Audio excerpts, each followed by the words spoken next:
మరి ఇక సమాసాలు అనేటువంటివి మనందరికీ కూడా చాలా సుపరిచితమైనటువంటివి. మరి ఆ సమాసాల గురించి కూడా మనం ఇప్పుడు కొన్ని అంశాలు అంటే మన సిలబస్లో ఉన్నటువంటి ఒక 4 సమాసాల గురించి మనం ఈరోజు ప్రస్తావన చేసుకుందాం. మరి ప్రముఖంగా ఉన్నటువంటి ఆ యొక్క సమాసాల పేర్లు ఏంటంటే, మరి మన యొక్క అంశం పేరు ఏంటంటే సమాసాలు. కాబట్టి మనకి ఏ సమాసాలు ఉన్నాయి అంటే ద్వంద్వ సమాసము, తరువాత రెండవది ద్విగు సమాసము,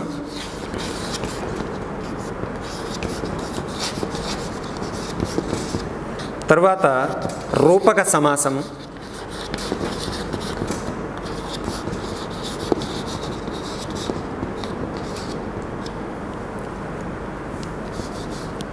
తరువాత బహువ్రీహి సమాసం.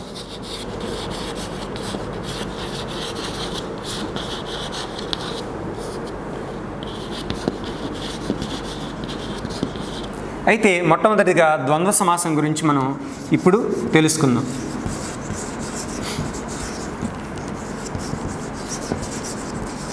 ద్వంద్వ సమాసం. ద్వంద్వ సమాసం యొక్క లక్షణం ఏంటంటే ఉభయ పదార్థ ప్రధానో ద్వంద్వ అని సంస్కృతంలో ఉన్నటువంటి నిర్వచనం. ఉభయ పదార్థ ప్రధానో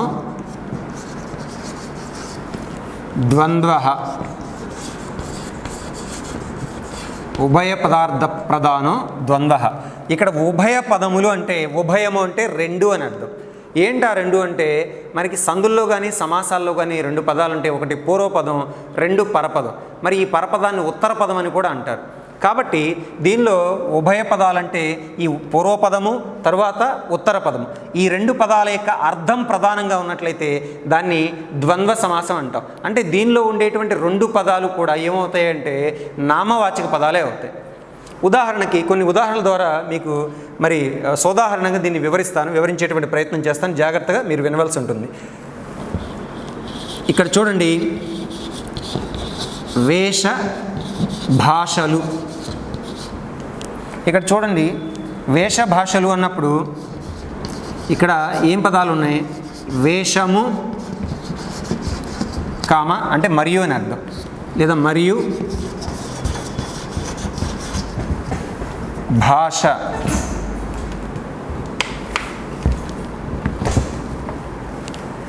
వేషము మరియు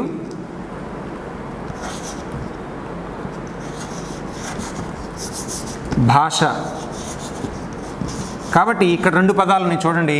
ఇక్కడ వేషం అనేటువంటిది పూర్వపదం, భాష అనేటువంటిది పరపదం. కాబట్టి ఇక్కడ ఉభయ పదము అంటే 2 పదాలు ఇక్కడ ఉన్నాయి. ఏంటి ఆ 2 పదాలు అంటే పూర్వపదం తర్వాత పరపదము లేదా ఉత్తర పదం. ఈ 2 పదాల యొక్క అర్థం ప్రధానంగా ఉన్నట్లయితే దాన్ని ద్వంద్వ సమాసం అంటాం. చూడండి, ఇక్కడ వేష భాషలు ఉన్నప్పుడు ఇక్కడ వేషం అనే పదానికి ఎంత ప్రాధాన్యత ఉందో, లేదా వేషం అనే పదంలో ఉన్నటువంటి అర్థానికి ఎంత ప్రాధాన్యత ఉందో, భాష అనే పదంలో ఉన్నటువంటి అర్థానికి కూడా అంతే ప్రాధాన్యత ఉంది. కాబట్టి ఇలా ఉన్నట్లయితే అంటే ఈ 2 పదాలకి సమానమైనటువంటి ప్రాతినిధ్యం కానీ అర్థం కానీ ప్రధానంగా ఉన్నట్లయితే దాన్ని ద్వంద్వ సమాసం అని చెప్పి అంటారు. కాబట్టి ఇంకా దీనికి సంబంధించినటువంటి కొన్ని ఉదాహరణలు చూద్దాం. అన్నాదమ్ములు, అన్న మరియు తమ్ముడు. అక్క చెల్లెళ్ళు, అక్క మరియు చెల్లెలు. బావ మరదళ్ళు, బావ మరియు మరదలు. మరి ఇందా మనం చెప్పిన ఇట్లా వేషభాషలు కానీ సంస్కృతి సాంప్రదాయాలు, సంస్కృతి మరియు సాంప్రదాయం. శ్రద్ధాశక్తులు, శ్రద్ధ మరియు ఆసక్తి. మంత్రతంత్రాలు, మంత్రము మరియు తంత్రము. కాబట్టి ఇవన్నీ కూడా ఏమవుతాయంటే ఖచ్చితంగా ద్వంద్వ సమాసానికి తగినటువంటి ఉదాహరణలు అవుతాయి. తర్వాతది ద్విగు సమాసం. ద్విగు సమాసం యొక్క లక్షణం ఏంటంటే సంఖ్యాపూర్వో ద్విగు. సంఖ్యాపూర్వో ద్విగు. జాగ్రత్త చూడాలి. సంఖ్యా పూర్వో ద్విగు. ఇది సంస్కృతంలో ఈ సమాసానికి ఉండేటువంటి నిర్వచనం. మరి సంఖ్య అంటే మనందరికీ కూడా తెలిసినటువంటి నంబర్ అనేటువంటిది, ఆ నంబర్ అనేటువంటిది పూర్వ పదంలో ఉండాలి. ఇందాక మనం 2 పదాలు ఉంటే ఏం చెప్పుకున్నాం కదండి. మొదటి పదాన్ని పూర్వపదం అంటాం, రెండో పదాన్ని పరపదం అని చెప్పి అంటాం. కాబట్టి మొదటి పదం ఏదైతే ఉందో ఆ మొదటి పదం అనేటువంటిది సంఖ్యావాచకమై ఉండాలి. తర్వాత పదం నామవాచకమై ఉండాలి. ఉదాహరణ చూడండి, 4 దిక్కులు. 4 దిక్కులు. ఇక్కడ చూడండి 4 అనేటువంటిది ఇక్కడ పూర్వపదం, దిక్కులు అనేటువంటిది పరపదము లేదా ఉత్తర పదంగా దీన్ని చెప్పడం జరుగుతుంది.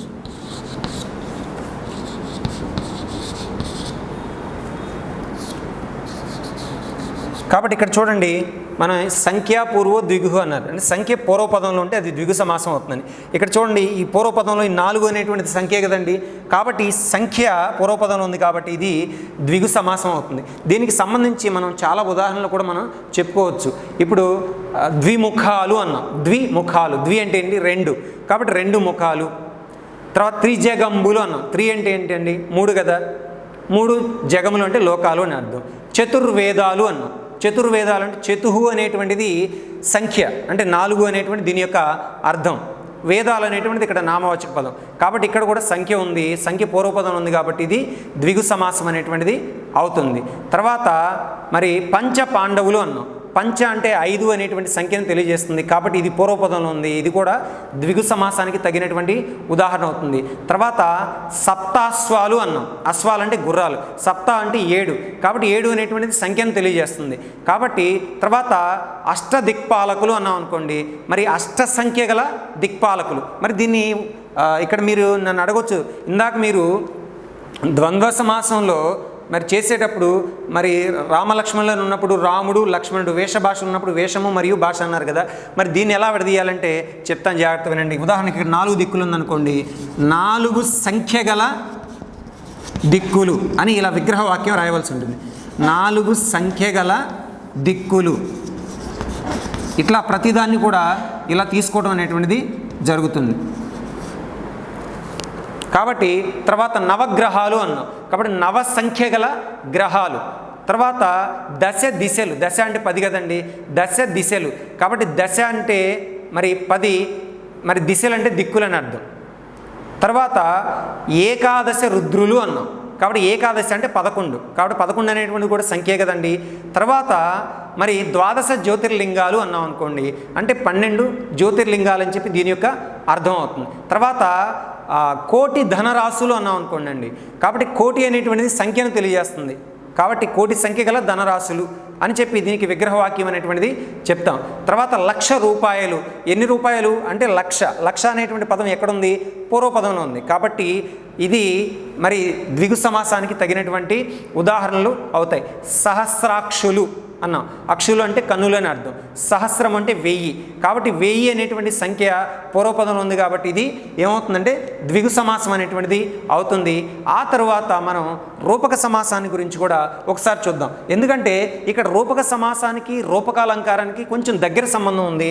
ఎందుకంటే రూపక అలంకారం వచ్చినట్లయితే మనకి రూపక సమాసం కూడా వచ్చే ఉంటుంది. అయితే రూపక సమాసం గురించి మనం ఇంతకు ముందు ఉన్నటువంటి తరగతుల్లో అంటే కింది తరగతుల్లో ఇప్పటికే మనం నేర్చుకునే ఉన్నాం, అయినప్పటికీ కూడా దాని గురించి కూడా నేను మరి వివరంగా చెప్తాను. మరి ఇది మీకు అర్థం అవ్వాలంటే ఖచ్చితంగా రూపక అలంకారం కూడా అర్థం కావాలి. సరే, ఆ విషయం మనం చూద్దాం.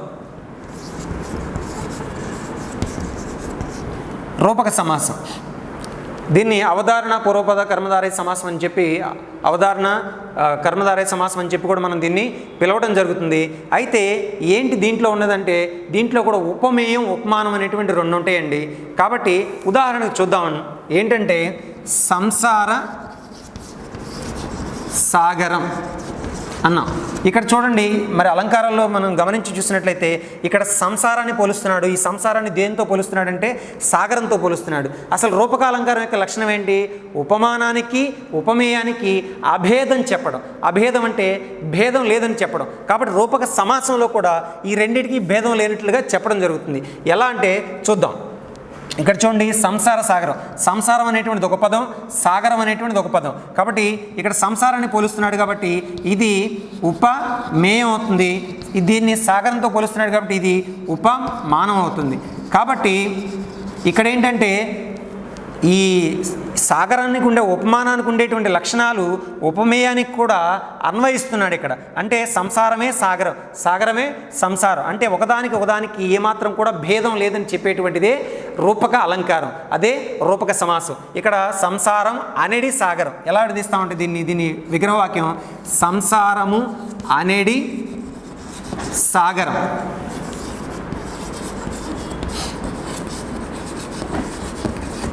తర్వాత ఇంకొకటి చూద్దాం, విద్యాధనం. విద్యాధనం చూడండి, ఇక్కడ విద్య అనేటువంటిది విద్యను పోలుస్తున్నాడు. ఈ విద్యను దేంతో పోలుస్తున్నాడు అంటే ధనంతో పోలుస్తున్నాడు. ధనం అంటే సంపద, కాబట్టి ఈ విద్యని ఇక్కడ సంపదతో పోల్చి చెప్పడం జరుగుతుంది. కాబట్టి ఇక్కడ విద్య అనేటువంటిది ఉపమేయం, ధనం అనేటువంటిది ఉపమానం, ఈ రెండింటికి కూడా అభేదం అనేటువంటిది చెప్పడం జరుగుతుంది. కాబట్టి దీన్ని ఎలా విగ్రహవాక్యంగా ఎలా విడదీయటం జరుగుతుందంటే విద్య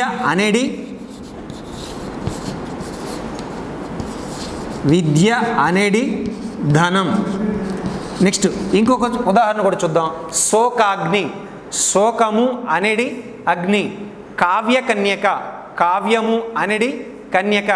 జగజ్జయశ్రీ, జగజ్జయము అనేది శ్రీ. కాబట్టి ఇవన్నీ కూడా మనకి రూపక సమాసానికి మరి ఉదాహరణలుగా అవుతాయి. మరి ఇంకా మనం మిగతా విషయాల గురించి కూడా, అంటే తర్వాతది బహువ్రీహి సమాసం. మరి బహువ్రీహి సమాసానికి సంబంధించినటువంటి మరి లక్షణంతో ఉదాహరణ పూర్వకంగా కూడా మనం తెలుసుకుందాం.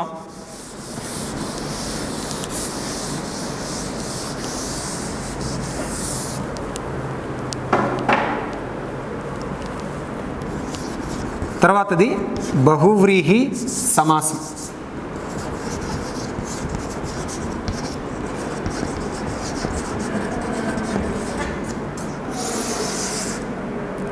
బహువ్రీహి సమాసం. బహువ్రీహి సమాసం యొక్క లక్షణం ఏంటంటే అన్య పదార్థ ప్రధానో బహువ్రీహి. అన్య పదార్థ ప్రధానో, జాగ్రత్త చూడాలి, అన్య పదార్థ ప్రధానో బహువ్రీహి.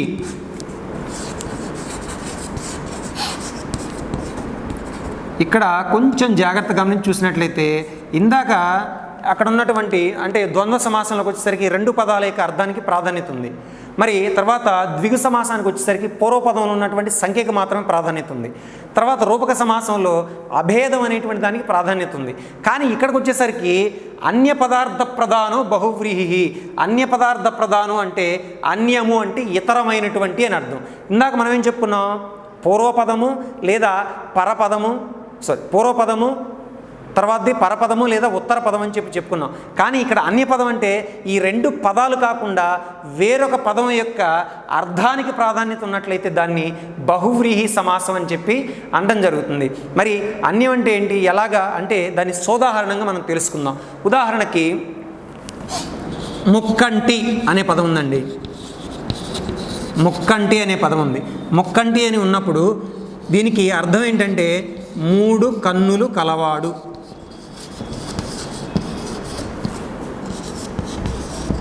ఈ బహువ్రీహి సమాసంలో ఏంటంటే మరి పురుషవాచకంగా కలవాడు అనేటువంటిది వస్తుంది, మరి స్త్రీవాచకంగా కలది అనేటువంటి పదం ఇక్కడ రావడం జరుగుతుంది.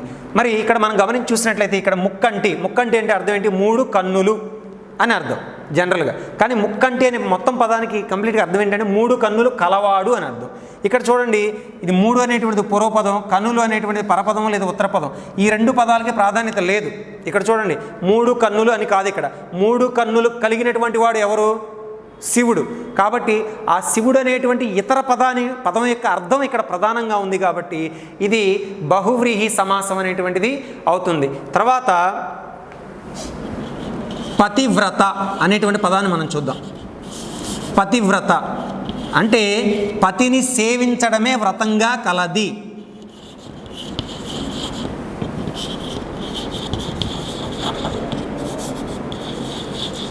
పతిని సేవించడమే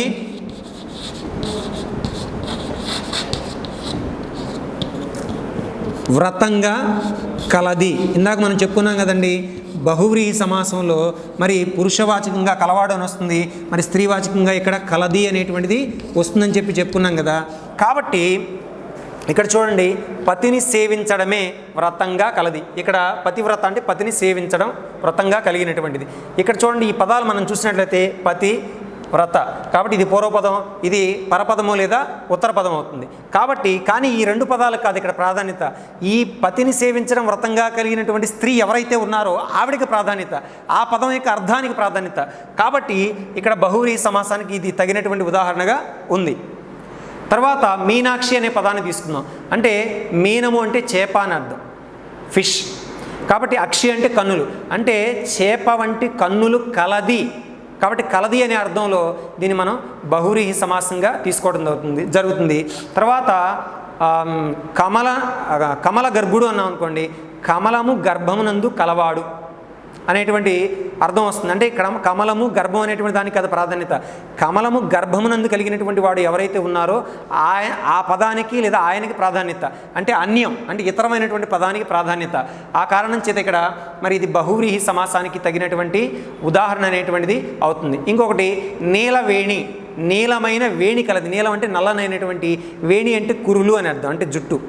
కాబట్టి కురులు కలిగినటువంటిది. ఇక్కడ కలది అనేటువంటి అర్థంలో స్త్రీ పరంగా చెప్పబడింది. కాబట్టి అది కూడా నీల వేణి. నీలము అంటే నల్లనైనటువంటి, వేణి అంటే కురులు అని చెప్పి అన్నాం కదా. ఈ రెండింటికి కాదు ప్రాధాన్యత, ఇవి కలిగినటువంటి వాళ్ళు స్త్రీ ఎవరైతే ఉన్నారో ఆవిడికి ప్రాధాన్యత, ఆ పదం యొక్క అర్థానికి ప్రాధాన్యత. అందుకే ఇక్కడ అన్య పదం యొక్క అర్థానికి ప్రాధాన్యత అనేటువంటిది ఇవ్వడం జరుగుతుంది. కాబట్టి ఇవన్నీ కూడా బహువ్రీహి సమాసానికి సంబంధించినటువంటి ఉదాహరణలుగా ఉన్నాయి. అయితే ఇప్పటి వరకు మనం ద్వంద్వ సమాసంలో వచ్చేసరికి రెండు పదాల యొక్క అర్థాలకు ప్రాధాన్యత ఉందని చెప్పి తెలుసుకోవడం జరిగింది. ద్విగు సమాసానికి వచ్చేసరికి సంఖ్య పూర్వపదంలో ఉన్నటువంటి సమాసం ద్విగు సమాసం అని చెప్పి చెప్పుకోవడం జరిగింది. రూపక సమాసం వచ్చేసరికి మరి ఉపమాన ఉపమేయాలకి అభేదం చెప్పేటువంటి విధానం దాంట్లో ఉందని చెప్పి మనం తెలుసుకోవడం జరిగింది. అయితే ఆ తర్వాత బహువ్రీహి అనేటువంటిది అన్య పదం యొక్క అర్థం ప్రధానంగా ఉంటే అది బహువ్రీహి సమాసం అవుతుందని చెప్పి చెప్పుకోవడం జరుగుతుంది. సరే, దీనికి సంబంధించి మీకు ఎలాంటి సందేహాలు ఉన్నా సరే ఆ సందేహ నివృత్తి కోసం మనం అందరం కూడా మరి టీమ్స్లో మళ్ళీ కలుసుకుంటాం. కాబట్టి అక్కడ మీకు వచ్చినటువంటి సందేహాలని అడిగినట్లయితే మీకు సందేహ నివృత్తి అనేటువంటిది నేను చేస్తాను తప్పనిసరిగా. కాబట్టి అంతవరకు సెలవు, నమస్తే.